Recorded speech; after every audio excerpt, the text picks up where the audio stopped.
Hey everybody, this is Ted DiBiase, the $1 Million Man, and you are listening to Damage 365 Radio. And remember, everybody's got a price for the $1 Million Man.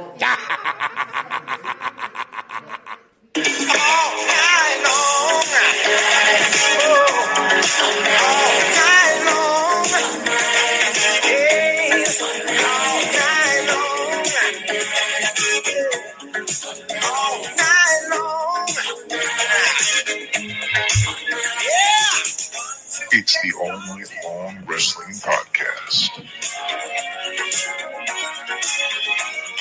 with the Enforcer. I believe they're called enforcers, Gordon. I sell women's shoes. And the Stallion. Stallion, baby! I am not what you would call a handsome man. I'll kick you in the nuts and you'll smile at me and like it. Oh, nice!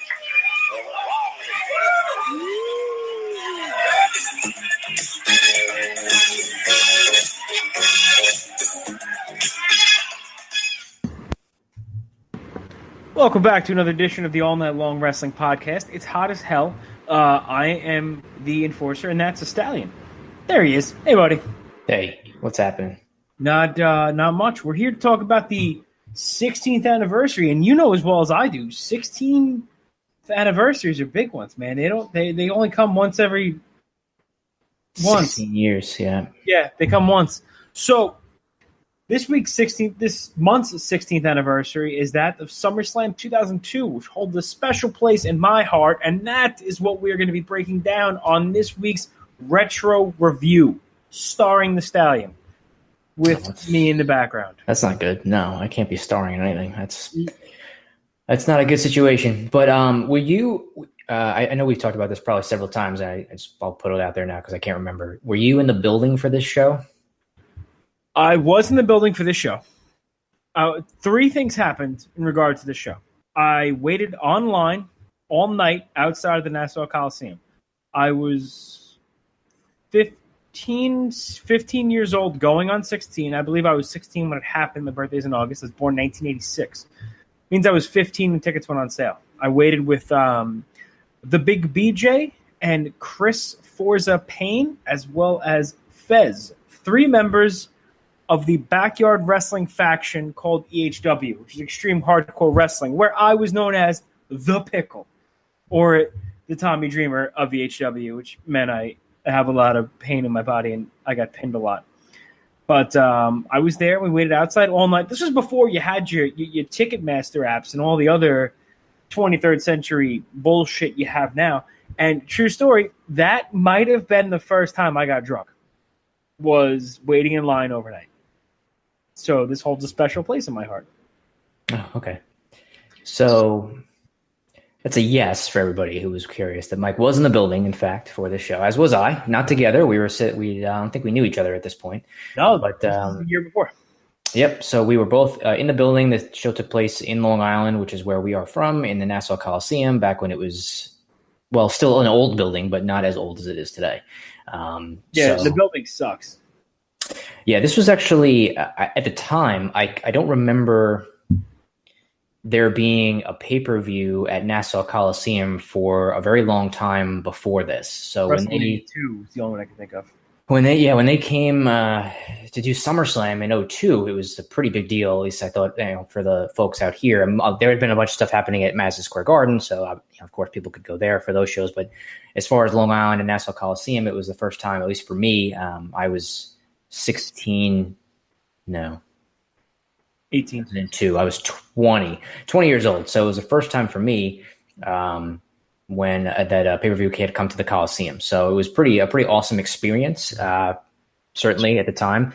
And the card going into it, I thought at the time, and I still do think, that it was a really good card on paper. And I'm sure we'll go through all the matches here in a second to give our feedback. But it was looking very promising going in. And I was pretty excited for it at the time.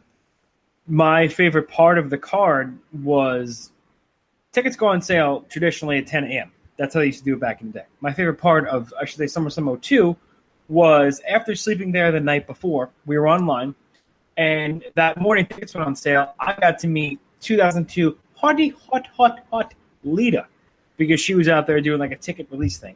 So somewhere there's a picture of a very fat, bowl haircutted enforcer with a very hot Lita. So that was back then when, like, you remember, like, I'm sure as I do, like, waiting online at like Pathmark and Rite Aid for tickets and stuff like that, and they had a big deal about like ticket releases. And how times have changed. Now the only thing that happens when they release tickets is I get really mad at my phone and I throw the thing against the wall when I don't pick 7 out of the 9 street signs in the make sure you're not a robot capture.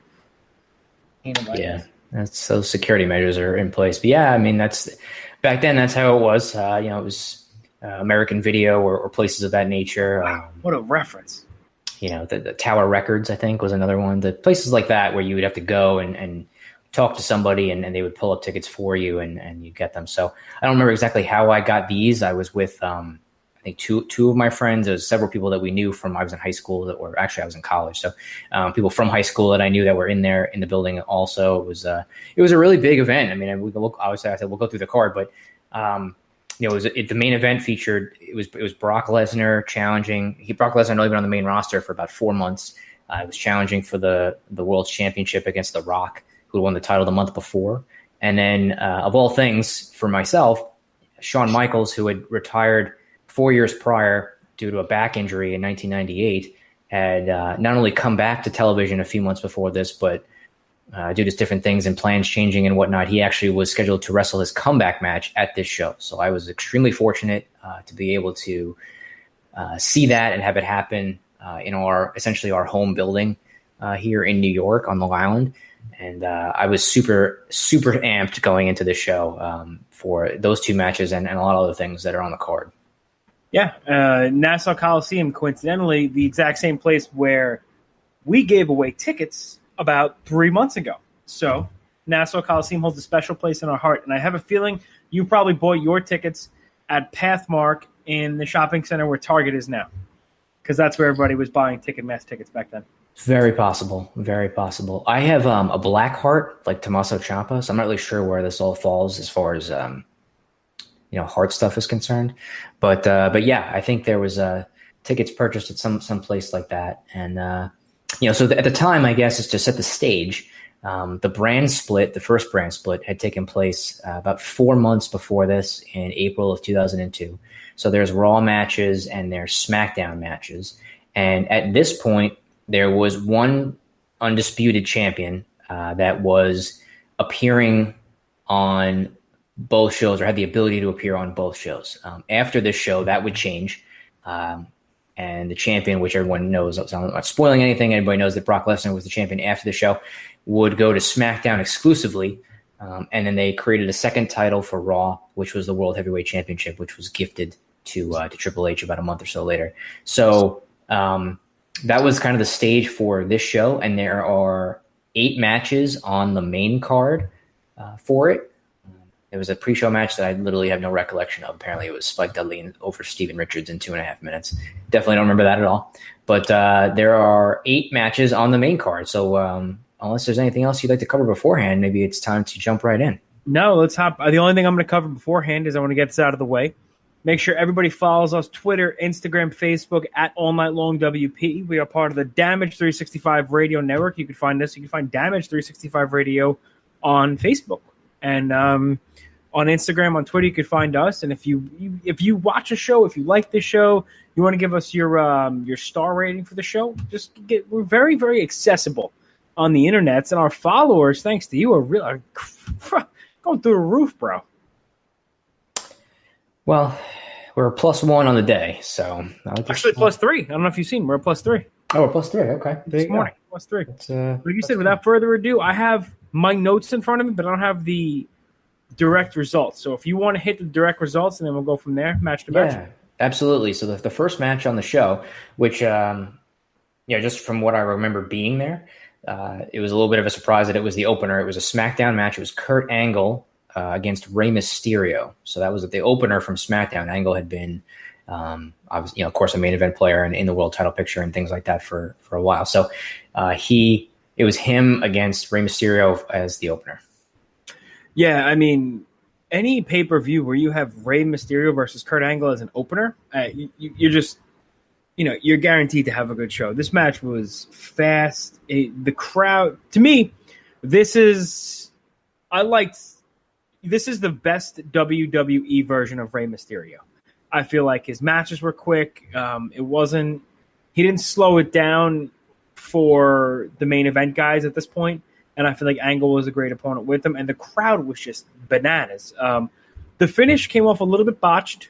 The part where Angle went to grab his leg coming down from the turnbuckle, and he missed his leg, and he picked right up back in the angle lock. Not a big deal, But the match itself was awesome. My favorite spot was when I think it was Charles Robinson was looking outside on Angle, and Mysterio does the flip dive over Charles Robinson. The crowd went crazy. This match was 20 years ahead of its time, and for me, 4 stars. Nice, very good. Yeah, I mean, it was a very good opener. Those guys, like you were saying, so Mysterio had come in as a cruiserweight, which is what he had done in WCW. This was one of, I think, his first feuds outside of that division. And, Kurt Angle, who had been up on the main roster for about, I guess, like 3 years at this point, hung with him the whole way as far as, the moves and the pace that they were working. I mean, Angle was, of course, tremendous at this point in his career. So the match was really, really good. It was probably a little bit shorter than it, I would have liked to have seen more time with it. It was a little under 10 minutes, but for an opener and with the time that they got, it was as good as you could possibly get, I think. So really, really excellent match and a really cool way to open the show. And the crowd was super into it. Like you said, they were into Angle especially. So really cool way to open the show. How many stars? Probably 3.5 for me. Okay. Just under 10 minutes. So they probably needed more time to do some more stuff, but really, really good to start.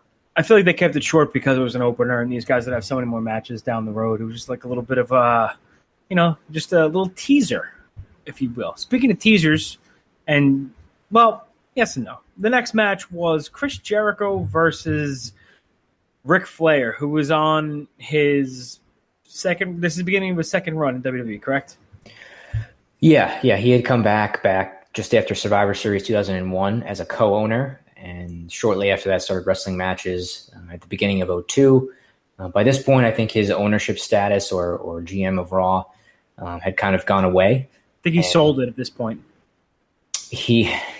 I believe the storyline was he lost a match to Vince, and Vince had control of both shows in the middle of the year, and then he named GMs or something for Raw and SmackDown or something like that. So this is where he was. So he was just a wrestler at this stage of the game, and this feud he had with Jericho going in for a few weeks before to kind of set it up.